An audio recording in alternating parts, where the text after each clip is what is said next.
international organization founded by U.S. President Woodrow Wilson after the conclusion of World War I.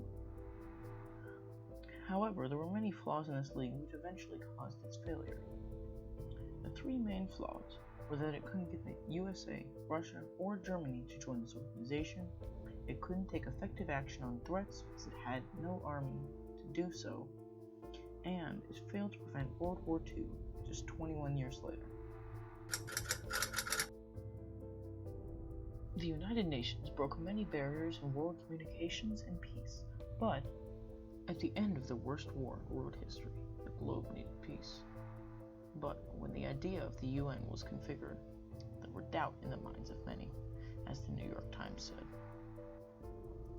But at the San Francisco Conference, on October 24, 1945, the UN was founded and 51 nations joined.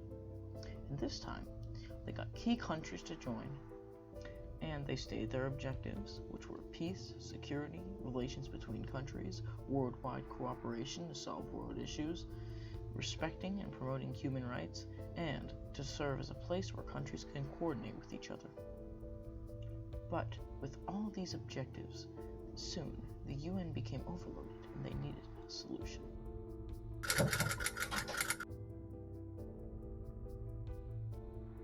The United Nations found a solution by making subsidiaries to accomplish the different tasks of the UN. The UN made many subsidiaries, including the Security Council, the General Assembly, the Economic Council, the Social Council, the International Court of Justice, UNICEF, the Secretariat, and more.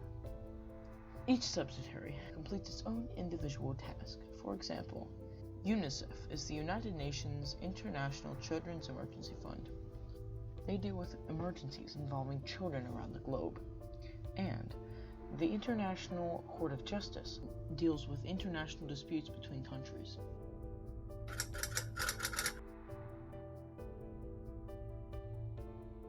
The United Nations faces many important issues today.